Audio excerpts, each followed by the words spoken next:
네, 여러분들은 우리 장 부사장님의 표정이 미세하게 밝아지신 거를 느끼실 수 있나 모르겠어요. 네. 에어컨 켰습니다. 에어컨 켰습니다. 너무 네. 더웠는데 사실 네. 제가 최근에 대중교통을 이용해서 다닙니다. 정말요? 네, 그렇습니다. 택시 안 탑니다. 그냥 지하철 탑니다. 정말요? 아, 진짜죠. 택시비 또 오른다 그러던데 기본 요금이 또 1,000원. 그래서 안 탑니다. 미리, 예, 미리 연습하시는 거예요. 연습하고 있는데 너무 힘듭니다. 아마 네, 이제 우리 장 부사장님은 12월 30일까지 에어컨 키시고요. 딱 12월 30일을 하루 안 키신다는 그런 소문이 있습니다. 네, 그렇습니다. 네, 그러면은 우리 또 네. 글로벌 마켓 브리핑 모셔보도록 하겠습니다. 미래에셋증권 수원 WM의 조경상 팀장님 모시겠습니다. 안녕하세요, 팀장님. 안녕하십니까? 안녕하세요. 지난번에 첫 방송하고 주위에 좀 반응들 어떠시던가요? 다들 잘했다고 칭찬 많이 해주셨고 잘하셨어요, 정말. 감사합니다. 그 금요일에 나왔던 이상한 선임님이 네네. 방송을 보셨는데 네. 목소리는 하나도 안 떠는데 손 떠는 걸 발견했다고. 이게 진짜 그래요. 저도 첫 방송할 뭐 몇 번 방송할 때 난 안 떠는 것 같은데 손을 떨고 있더라고요. 그래서 근데 정말 안 떨고 잘하셨어요. 끝나고 나니까 옷이 다 젖어 있더라고요. 그래서 에어컨 틀었습니다. 네, 그렇습니다. 감사합니다. 네. 그 일단 오늘 조금 캐릭터가 좀 잡힐 수도 있을 것 같아요. 그때 네. 막 여러 가지 막 네. 얘기가 나왔는데 제가 캐치를 못 해가지고 오늘 잘 보도록 하겠습니다. 오늘 아주 역사적인 날에 또 생방송을 같이 하게 네. 됐습니다. 맞습니다. 이따가 또 30분 되면 좋은 해석 10분 정도 남았어요. 부탁드리도록 하겠습니다. 네. 오늘 한 25분 정도, 한 45분 정도까지 네. 생각하시면 될 것 같고요. 무슨 얘기부터 한번 해주실까요? 우선은 연휴 기간 동안 아까 그 부사장님께서 정리를 되게 잘 해주셨는데 그냥 하이라이트별로 좀 말씀을 좀 평가를 좀 해볼게요. 네네. 그 달러 강세가 좀 완화됐다라는 느낌이었고요. 네네. 전반적으로 저는 이 연휴 기간 동안 주식시장 특히나 목요일날 파월 의장이 이제 어떤 발언이 좀 있었잖아요. 그러면서 그 우리 264 시인의 절정이라는 시 있잖아요. 그 끝에 나오는 말이 이제 겨울은 강철로 된 무지개인가 보다 맞아요. 라는 말이 네. 있는데 뭐 물가를 잡기 위해서 75bp 올릴게라고 너도나도 다 얘기를 했는데 시장은 그걸 순응한 것 같아요. 그죠. 네, 아까 그 우리 장혜성 전장님께서 말씀하신 대로 시장은 거기에 순응한 것 같아요. 그냥 그 다음 무지개를 보려고 하는 듯한 그런 의지를 좀 볼 수 있었고 금요일 날은 이제 일본은행 이제 총재가 엔화 약세를 더 이상 놔둘 수가 없다라는 네. 구두 개입을 상당히 강력하게 개입을 했었고요. 엔 달러 환율이 한 1% 정도 네. 이제 변화가 있었고 그만큼 달러가 약세가 됐던 거잖아요. 이게 참고로 엔화가 달러 지수 산정에 한 25% 정도 반영이 되고 네. 유로화가 한 50% 반영이 되는 건데 이게 1% 정도 변동이 있었기 때문에 이게 달러 지수를 이제 끌어내리는데 주요한 역할을 했었고요. 또 이 영향으로 보다 보니까 유로화도 방향을 약간 전환을 해줬고 그러다 보니까 미국 기업들의 주가가 전반적으로 좋았다 네. 이렇게 볼 수 있고 그리고 뭐 어저께 같은 경우에는 뭐 아까 말씀드린 새 나온 것 같아요. 센 것 같아요. 센 것 같고 네. 그 뉴욕 연은에서 이제 네. 기대 인플레이션들이 좋게 나오다 보니까 인플레이션 CPI 오늘 발표되는 것들에 대해서는 낙관적인 전망을 하면서 좋게 나오지 않았나 싶었고요. 오늘도 뭐 자료를 준비해왔던 것 중에 기대 인플레이 CPI 관련해서는 이따 9시 반에 그렇죠. 우리가 얘기를 하면서 좀 말씀을 드릴 거고 좀 재미있는 움직임이 있습니다. 상하이 협력기구 정상회의가 있는데 시진핑이 네. 2년 8개월 만에 외국으로 나갑니다. 그쵸. 네. 어떻게 보면 좀 작당무의를 하려고 나가는 것 같은데 네. 이제 거기서 이제 푸틴하고 만나게 될 거고요. 그 다음에 우리가 그 러시아 변방의 국가들 몇 가지 스탄이라는 나라들 있잖아요. 무슨 스탄. 네. 이제 이런 나라들하고 우리 같이 모이는 거예요. 장인의 나라. 네. 그렇게 모이는 건데 여기서 아마 자기들끼리 어떠한 경제적인 협력이라든지 공조를 가져갈 건지에 대한 얘기를 하는 것 같고요. 어떻게 보면 뭐 이제 원유 줄 테니까 자동차 보내줘 이런 식의 어떤 거래가 좀 있지 않을까 싶어서 그 곡물이나 원유라든지 가스 등 공급망에 대해서 뭐 가격이 많이 올라갈 것 같지는 않지만 뭔가 얘네들이 액션을 한다라는 거는 변화를 줄 수도 있는 요인들이잖아요. 그걸 좀 지켜볼 필요가 있는 것 같고요. 미국은 이에 대한 반격을 한 것 같습니다. 뭐 그렇죠. 어저께 나온 뉴스인데 엔비디아, AMD에 이어서 반도체 장비 기업들 중국에 수출하는 것들 제한하는 건데 이게 어떤 거냐면 미국 정부로부터 자금을 지원받은 애들은 일정 수준 이상의 기술을 보유한 장비들을 수출하지 말아라 인 거고 이게 명문화되려고 하는 예정은 뭐냐면 14나노 밑에 공정들, 선단 네. 과정들, 그러면 첨단 반도체를 제조할 수 있는 여건을 줄 수 있는 그런 장비들을 중국에 수출하는 것들을 제한하는 정책을 가져갈 걸로 보여지고요.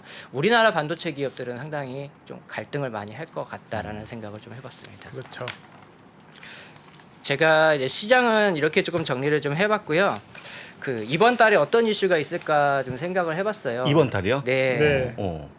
두 가지 이슈가 있을 것 같아요. 이제 양적 긴축이 그동안 있었던 거에 2배 정도가 일어날 것 같고, 그렇죠. 또 이제 주식 쪽에서 말씀을 드리면 제가 지난번에 이제 애플의 신제품 공개를 말씀드렸었지만 이제 이달 말일 날 이제 테슬라 AI 데이가 있기 때문에 오늘은 그런 것들을 조금 말씀을 좀 너무 드려보겠습니다. 기대되네요. 테슬라 AI 데이. 우선은 양적 긴축을 가지고 자료를 좀 말씀드려보려고 해요. 네. 뭐 재밌는 그림이 있으시던데. 네, 이게 중학교 과학 교과서에 나오는 건데요. 이게 수력 발전소 중에 그 수력 발전의 방법 중에 양수식 발전이라고 하는 겁니다. 양수식 발전이라는 건 어떤 거냐면 낮에는 전기가 필요하잖아요. 네. 상류에 있는 물을 밑으로 내려 보내면서 전력을 생산하고요. 네. 밤에는 전기를 안 쓰잖아요. 그러니까 남잖아요. 네. 이 양수기를 돌려서 물을 다시 끌어다 놓습니다. 아. 그리고 다음날 낮에 또 발전을 하는 방법이죠. 그러니까 QE와 QT 아주 쉽게 설명드리면 이 양수식 수력 발전하고 비슷한 구조인데 경기가 안 좋다라고 우리가 판단이 든다라고 했을 때는 이렇게 중앙은행이 민간으로 유동성을 공급을 해주고요. 네. 경기가 좀 좋으니까 이제 회수해야지 반대로 중앙은행이 민간에 있는 자금을 가져가는 과정인 거죠. 과거 이제 QT가 있었던 사례는 2017년 9월부터 2019년 10월까지 맞아요. 진행이 됐었고요. 2017년 9월에 연준의 대차들, 그러니까 자산 규모가 4.5조 달러 정도였었고요. 이게 종료된 시점에서 3.7조 달러 정도였기 때문에 한 네. 18% 정도 감소가 실제로 사례가 있었어요. 그러니까 양적 진축 이 과정은 사실 사례가 전례가 한 번밖에 없습니다. 맞아. 양적 완화를 제일 먼저 한 건 일본인데 네. 회수를 못 하고 있어요. 거긴 아직도 하고 있잖아요. 네, 아직도 하고 있어요. 못 하고 있어요. 미국이 처음으로 두 번째로 진행을 하고서 첫 사례를 만들어놨었기 때문에 우린 그 사례를 좀 참고를 해봐야 되는 것 같고 네. 자료를 좀 찾아보다 보니까 연준이 이제 한국은행에서 나온 자료였어요. 연준이 이제 5천억 달러 규모로 양적 긴축을 한다라고 했을 때는 한 0.25% 정도 금리를 인상하는 효과하고 좀 비슷하다라고 보는데 이제 이번 달부터 연준은 매월 950억 달러의 규모의 이제 채권들을 가지고 이제 끝내는 거죠. 청산을 네네. 하는 거죠. 청산을 하고 그만큼 유동성을 흡수가 되는 건데 그냥 단순하게 나누게 하면 0.05% 정도의 금리 효과가 있을 걸로 좀 계산을 좀 해봤습니다. 매월 0.05%. 네. 그래서 이걸 좀 말씀드려 볼게요. 국채가 600억 달러고요. 모기지가 350억 달러. 이거를 한 2년 반 정도 하고자 하는 의지는 있는데 계획이죠? 네, 실제로 이걸 할 수 있느냐라고 봤을 때는 대부분 좀 회의적이에요. 이유가 못하겠죠. 있죠. 내년 가면 네. 경기가 어느 정도 수준이더라도 좀 좋지는 않을 거라는 건 모두 다 알고 있기 때문에 네. 분명히 그런 얘기가 나올 겁니다. 지금 제정신이냐 이런 거 할 상황이냐 나올 것 같고요. 일단은 목표는 이렇습니다. 목표는 이렇고요. 그 국채를 기준으로 좀 설명을 드려볼게요. 600억 달러 웬만하면 만기가 도래하는 것만 끝낼 거야라는 건데 만기 도래하는 금액이 600억 달러보다 큰 경우에는요. 네. 초과분은 연준이 사줄 거예요. 그런데 그게 아닌 부분들은 이제 알아서 해야 되는 부분이고요. 재무부하고 네. 이제 알아서 해야 되는 부분이고요. 설령 만기 도래 금액이 600억 달러보다 낮은 수준이다 할 경우에라도 600억 달러를 맞추기 위해서 보유 국채를 추가적으로 매도할 의사가 있다라는 게 연준이 가지고 있는 의지였어요. 무서워요. 규모는 좀 큰 것 같은데 네. 좀 신기한 걸 뒤에서 좀 말씀드릴게요. 보통 만기가 되면은 상환을 해줘야 되잖아요. 그렇죠. 미국 재무부, 그러니까 미국 정부라고 하면은 네. 원래 자기가 있던 곳간에서 돈을 빼서 주고 싶지는 않죠. 그렇죠. 미국이 어떤 나라예요? 빚을 만들고 갚지 않는 나라잖아요. 그렇죠. 네, 그래서 재무부는 추가 발행을 할 거고요. 지금까지 그렇게 해왔어요.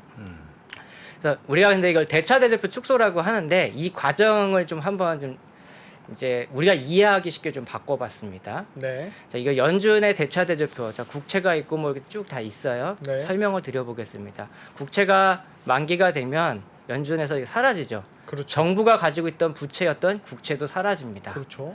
그리고 현금도 없어지고 음흠. 연준의 재무부 계정, 연준이 사준 미국 국채는 음. 연준이 재무부 계정 통장에다 넣어놓고 있었는데 이 돈도 사라지게 됩니다. 네. 그리고 이제 모기지를 말씀드릴게요. 모기지 채권이 만기가 되면 음흠. 이렇게 사라지게 되고요. 당연히 이제 원금을 주니까 현금이 없어지죠. 없어지죠. 은행에서 예금에서 빼옵니다. 음. 그러면 예금이 줄어들면, 그러니까 은행은 예금이 들어오면 중앙은행에 얼마를 예치해놔야죠. 네. 우리가 그걸 지급준비금이라고 해요. 그렇죠. 그럼 서로 지급준비금이 사라지게 되면서 다 사라지네요. 네, 연준의 그 어떤 국채 하나를 가지고 봤을 때 연준에 있는 자산이나 부채 계정이 줄어들죠. 없어지잖아요. 네. 그만큼은 만기가 도래한 것만큼은 싹 없어지잖아요. 그만큼 이 대차대지표가 작아지기 때문에 이걸 대차대지표 축소라고 우리가 말을 하는 과정이고요. 어허. 앞서서 말씀드린 것처럼 미국 정부는 만기가 된 채권을 재발행을 하잖아요. 네. 그러면 이렇게 국채 발행한 걸 은행이 가지고 있고 음흠. 현금을 갖고 있고 그걸 예금으로 넣어놓고 네. 그리고 모기지 업체도 모기지 발행하고 이거를 현금으로 넣고 음흠. 은행에다 예금으로 넣기 때문에 결론적으로 보면요 돈이 쭉 없어지는 건 아니고요. 예전에 이 양적 긴축을 했을 때도 시중의 통화량, 그러니까 2년 만기 예금까지 합친 M2 통화량들을 보면은 그렇게 급격하게 사라지는 모습들은 우리가 볼 수가 없었기 때문에 사실 이 양적 긴축에 대해서 우리가 너무 크게 긴장하지 말자 요 말씀을 드리려고 자료를 좀 준비했습니다. 약간 이게 시중에서 돌아다녀야 될 돈이 미국 네. 재무부 채권을 사야 되는 그런 정도인 네, 맞습니다. 거죠. 돈이 막 증발하는 건 아니고. 네, 증발하는 그렇죠. 게 아니라 우리 주위에는 아무리 양적 긴축을 해도 그만큼은 언제든지 음. 존재할 가능성이 높다. 그래서 우리가 주식시장에 돈이 없으니까 주식이 못 올라갈 거야라는 생각보다는 생각은 좀 줄여도 된다. 이런 입장을 말씀드리겠습니다. 그림으로 너무 쉽게 아, 설명해 저렇게 주셨어요. 하시는 거 처음 봤어요. 저게 어떻게 딱 이렇게 그쵸. 예. 마치 이렇게 막 칠판에 이렇게 한 것처럼. 하는 것처럼 역동적이고 딱 보면 이해가 딱 돼. 준비를 예, 예. 진짜 많이 CPI 나올 시간이라 딱 맞춰서 끝냈습니다. 아이고, 하시고 시간 컨트롤까지 예, 시간 컨트롤까지. 방송을 한 아직까지 1년 하신 것 같아요. 기사가 안 나옵니다. 기사가 안 나오는데 네. 한 말씀 더 하시면 아마 나올 걸로 좀 보입니다. 한 1, 2분 정도 걸릴 걸로 보이니까요. 혹시 우리 어떻게 저기 CPI 어떻게 예상하십니까? 이번에 백악관에서 아무 말을 안 했어요. 네, 아무도 보통 안 했어요. 8% 넘어가면 백악관에서 한마디씩 했었잖아요. 네. 엄살 떨고 네, 약간 이제 쫄지 말라고. 덮어 주려고 네. 하는데 제가 그 CPI 나왔을 때마다 백악관에서 뉴스 키워드를 검색했거든요. 네. 8% 넘었을 때마다 대부분 말이 나왔어요. 충격받지 말라. 그러니까요. 4월부터 시작해서 약간 이제 이번에 조용해서 아니 8%를 인정하는 건지 아니면 7%로 내려갔을 건지는 저는 사실 8% 밑으로 내려가길 좀 기대를 하고 있습니다. 7.9 나오면 장 올라갑니까? 시장에서는 상당히 좋은 반응이 좀 있을 것 같아요. 아까 보여드린 일부 IB하고 그 다음에 그 서강대학교 김영익 교수님이 네. 7.9%를 예상했습니다 이번에 아. CPI를 좀 이따 확인해 보면 될 것 같습니다. 우리 네. 또 영익적에서 예, 예. 아직까지 안 나오는데요. 아직까지 안 나옵니다. 예, 전월 8.5%에서 얼마 내려갈지 모래시계에서 예, 안 나오는데 아직 안 나오고 있고요. 전월 8.5% 예상치 8.1%에 비해서 얼마나 잘 나올지 낮게 나올지 네. 보시면 좋을 것 같습니다.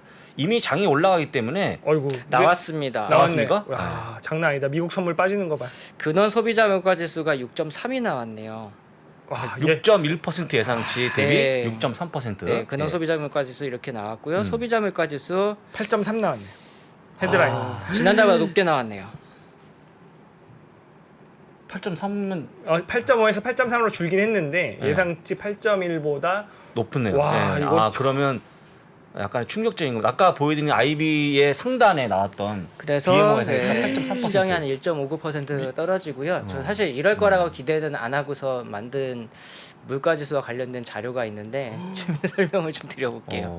이거 충격적인 물가 지수가 발표됐습니다. 예, 다시 한번 정리해드리면 코어 CPI는요. 네. 전망치 6.1% 대비해서 6.3%가 발표가 됐고 네. 헤드라인 CPI는요. 8.1% 예상인데 8.3%가 나와서 네. 예상치를 좀 높게 나왔다는 것 좀 말씀 다시 한번 드리고 예. 그래서 이게 어쨌든 전월비로는 마이너스 0.1이 예상이었는데 플러스 0.1이 됐어요. 네, 맞아요. 헤드라인이. 네, 그리고 그렇습니다. 근원 같은 경우에는 플러스 0.3 전월비로 예상을 했는데 플러스 0.6이 나오면서 근원은 사실은 이전이 5.9였으니까 예, 많이 쇼크죠. 올라가는 게 맞아요. 많이 쇼크고 말도 안 되는 겁니다. 그다음에 헤드라인도 생각보다 너무 덜 줄었다. 네. 아마 이거 한번 열어봐야겠지만 네. 뭐 그 주거비나 이런 쪽에서 아마 좀 맞습니다. 생각보다 좀 많이 나오지 않았나 그런 생각이 드네요. 그 매니저님이 예상한 것보다 7.9%, 7.7% 후반보다는 훨씬 높게 훨씬 나왔는데 높게 나왔어요. 거의 충격이죠. 시장에서는 아마 오늘 같은 경우에는 동요를 좀 할 수 있죠. 왜냐하면 그렇게 기대를 했었으니까 음. 기대한 방향하고 다르니까. 그렇죠. 예. 그런데 이제 사실 좀 준비했던 자료하고 같이 좀 설명을 좀 드려보면 그렇게 크게 우리가 걱정하지는 않아도 된다라는 부분을 좀 말씀을 드려볼게요. 그렇습니다. 그럼 한번 같이 좀 보시면 이 좋을 것 자료는 같습니다. 예. 이제 CPI 하고요. 이 파란색 선은 코어 CPI, 그러니까 우리가 근원 물가 지수라고 하죠. 이 식품하고 에너지를 뺀 겁니다. 변동폭이 큰 것들 빼고 네. 나머지를 가지고 산정을 한 거고, 이제 나머지 다 합친 걸 이제 CPI라고 하는 것들 지수값인데요. 요게 이 물가 상승률이라고 하는 거는 전년 동월하고 같은 달하고 얼만큼의 이 지수 가격이 변했는지를 퍼센트로 환산한 거잖아요. 그러면 이렇게 4월부터 올해 4월부터 보시면 굉장히 이 CPI 그래프가 가파르게 움직였던 부분들을 좀 볼 수 있습니다. 야, 그러면 내년 4월로 넘어가면 네, 분모가 커지는 거죠. 그렇죠. 분모가 커지는 거죠. 분모가 커지는 거고, 그러면 현재 나오는 물가 상승률 수준을 극복을 더 뛰어넘는 정도, 그러니까 아니면 지금하고 똑같은 수준의 물가 상승률을 보여주려고 하면 더 많은 가격 상승이 반영이 되어야지 그 수치가 나오기 때문에 점진적으로 둔화될 수밖에 없는 여건으로 가고 있다라는 부분을 좀 설명을 좀 이 CPI 지수를 가지고는 말씀을 좀 드리고 싶었고요. 그다음에 그러니까 그거를 이제 옮겨 놓은 게 이 물가 상승률인데, 아까 말씀드린 대로 4월부터 8.5%를 넘어가는 수치가 나왔기 때문에 사실 당분간은 뭐 7%냐 8%냐 이렇게 큰 의미를 가지고 보는 거는 저희한테도 저는 사실 좀 크게 의미는 없다라는 말씀을 좀 드리고 싶고요. 그 다음에 아마 이제 뭐 근원 이제 CPI도 높게 나왔잖아요. 이런 네. 부분들을 보면은 임금 상승하고 임대료 이런 부분들이 좀 많이 반영이 되지 않았을까라는 그렇죠. 생각이 예. 들고요. 이게 보통 1년 단위 계약이잖아요. 그렇죠. 미국에서 보니까 임대차 계약을 할 때 1년 단위 계약이기 때문에 지금 갑자기 떨어지면 갱신할 때 혜택을 못 본 집주인들은 억울하죠. 그러니까 계속 상승된 것들을 반영시켜서 재계약을 다시 할 수 있는 가능성들이 좀 높기 때문에 이 부분은 쉽게 당장은 안 꺾인다라는 부분을 전제로 한다라고 하면은 내년까지는 당분간은 좀 높은 수치가 나올 거다라고는 좀 생각하고 있어야 되고, 뭐 이제 8%가 깨졌다라고 하면은 상당히 좋은 거였겠지만 좋을 네. 수도 있지만, 근데 뭐 크게 흔들릴 만한 부분들은 아닌 것 같아요. 8.3이라고 하더라도 그 전에 나왔던 수치들이나 이런 것들에 비해서는 완화된 것은 많은 부분들인 그렇죠. 거기 때문에 그렇게 우리가 좀 동요를 크게 할 필요는 없는 것 같습니다. 혹시 만약에 금리를요 음. 0.75%가 아니고 더 올린다든지 아니면 11월 0.75로 갈 수 있는 확률은 어떻게 좀 있을까요? 이번에는 이미 0.75라고 거의 기정사실화 돼 한 있죠. 것 같고, 예, 예. 네. 그 다음에 저는 그렇게 호키시하게 더 이상 0.75를 올리기는 어려울 것 같아요. 왜냐하면 내년에 올릴 폭이 제한되잖아요. 아. 내년에 쓸 카드가 없을 것 같아요. 그 상단을 더 높이지 않는다고. 지금 어쨌든 베이스 시나리오가 이번에 자이언트 하고 네. 다음에 빅스텝 하고 네. 그다음 베이비해서 올 네. 연말에 4.0 맞추는 게 4.0 내지는 네. 조금 하나 높고, 뭐 베이비 스텝 하려고 했던 거를 네. 뭐 연말에도 한 0.5 한 번 더 갈 수도 있는 그러면 거고. 4.25. 네, 그 정도 수준에서 종결을 해야지 연준이 내년도에 쓸 수 있는 통화 정책 카드가 많을 거다. 저는 이렇게 조금 생각이 듭니다. 네. 근데 사실 오늘 나온 CPI보다는 연준은 사실 PC 물가, 그러니까 개인 소비 지출 물가라고 하는 부분들을 더 많이 좀 무게를 실어서 보는 건데, 네. 뭐 쉽게 설명드리면 CPI는 도시에 있는 소비자들이 네. 살 때의 물가 수준을 가지고 설문을 통해서 네. 이거를 이제 평균화시키는 거거든요. 여기서 빠져 있는 게 있어요. 예를 들어서 소고기 값이 비싸면 네. 돼지고기를 산다. 이렇게 움직이는 어떤 그 행동의 선택들이 반영되어 있지가 않아요. 대체재라고 하죠 우리가. 네네네. 대체재 가격이나 이런 부분들이 반영이 안 되기 때문에 이거는 소비자가 샀을 때 가격에 대한 설문이긴 하지만 문제는 파는 사람이 내놓는 가격 중심인 거잖아요. 네. 사는 사람의 소비자가 어떠한 행태를 보이면서 어떤 가격을 만족시킬 건지는 안 나오는 것들이라서 실제로 내 주머니에서 돈이 나갈 때 어떤 행동을 가지고 지출이 되었는지 그리고 그 가격에 평균화 지수화시키는 게 이제 PC라는 부분인데 연준은 오히려 좀 그런 부분들을 좀 더 집중을 할 것 같고요. 특히나 이제 PC 같은 경우는 도시가 아니라 미국에 있는 전역을 대상으로 하고요.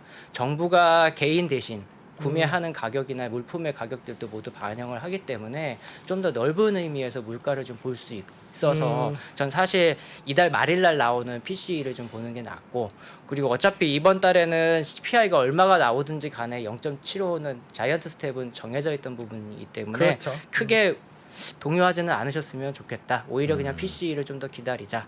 이렇게 좀 말씀을 드리고 싶습니다. 이게 8.3%는 좀 놀랐어요. 예, 나오기 힘든 저희 숫자였는데 시나리오 속에 없던 없던 거였죠. 숫자가 아까 나와버렸어요? BMO가 제시했던 건데 저 전화할 뻔했어요 BMO에다가 잘못 쓴 거 아니냐. 근데 진짜 8.3이 나왔고 네. 어쩌면 이렇게 맨 끝에 상당히 나왔고요. 지금 장이 빠지는데 잠깐 말씀드리면 현재 지금 선물 지수가요. 2% 빠지는 것 S&P 500은 약 1.62%가 빠지고요. 다우는 1.14%가 좀 빠집니다. 그래서 이 정도 하락이면은 뭐 어제 올라온 부분 대부분 다 뱉어내는 그 정도 하락이라고 그러니까요. 좀 보시면 좋을 것 같고 그 다음에 아까 말씀하신 것처럼 이제 정말 중요한 게 이러다가 또 10월 되면 또 올라가는 거 아니냐 물가 다시 한번 올라가는 거 아니냐 이런 우려가 나오는데 아직까지 그런 정도는 아니겠죠? 그렇게 보기에는 뭐 이번에 나온 값이 네. 지난달보다는 좀 완화된 모습을 좀 보여준 부분들이 있고요. 음. 그 다음에 원자재 가격들이 그렇게 급등하거나 하는 움직임들이 좀 그러니까요. 보이진 않아요. 예, 그러니까요. CPI 산정할 때 이제 에너지를 제외한, 그러니까 그 에너지가 한 7% 정도 차지를 하고 네. 그걸 제외한 나머지 원자재가 한 20% 정도 수준이기 때문에 원자재 가격들의 변화라든지 이런 것들을 좀 봤을 때 당장에는 그 움직임이 상당히 뭐 위로 올라가는 방향이나 이런 부분들은 아직 확인되지 않았으니까 이 CPI가 더 높게 나오거나 하는 부분들은 좀 기대는 조금 누그러뜨려도 되지 않을까 걱정은 좀 누그러뜨려도 되지 않을까 이렇게 생각이 듭니다. 예. 좀 충격적인 CPI가 발표가 돼서 장이가 빠지고 있습니다. 참고하시면 될 것 같고요. 어쨌거나 말씀하신 것처럼 뭐 전월 8.5가 높아진 게 아니니까 네. 약간 좀 장이 시작하면 좀 진정 기미가 좀 보일 걸로 보이고 있는데 네. 어쨌거나 충격적인 숫자가 나왔다는 거 다시 한번 전해드리고요. 대책을 좀 마련해야 될 것 같습니다. 대책을. 네, 저희가 뭐 예. 대책을 한다고 해서 아니 그러니까 각자 대책을 좀 마련해야 되는데 그렇죠, 그렇죠. 각자 이제 뭐 예를 네. 들자면 매수하려 했던 분은 조금 더 매수 시기를 좀 늦춘다든지 아니면 네. 성장주보다는 가치주 쪽에 좀 관심을 갖는다든지 이렇게 좀 여러 가지 전략이 좀 필요한 시기라고 좀 말씀드리겠고요. 어차피 지금은 매매를 좀 오늘 덜 할 때가 아닌가라고 좀 말씀드립니다. 참고하시면 좋을 것 같습니다. 그래서 일단 이렇게 해서 CPI 수치까지 말씀드렸는데 별로 할 얘기가 나오니까 네. 갑자기 그러니까 끊겨버렸습니다. 머리가 네. 멍해지는데요. 멍해졌습니다. 와, 저도 이제 진짜 상당한 제대로 지금 두드려 맞았습니다. 상당한 자료를 날려야 되는 상황이기 때문에 여기다가 말씀드리고요. 진짜 네. 생방송이 이런 겁니다. 그런 진짜. 겁니다. 진짜 충격적인 숫자가 나왔다는 거 전해드리고요. 네. 그럼 또 이쪽 업계에 또 전문가분이 계시니까 네. 좀 이따가 이남욱 교수님 만나서 한번 여쭤보도록 하겠습니다. 네. 예. 혹시 뭐 오늘 꼭 하셔야 되는데 못 하신 거 있으세요?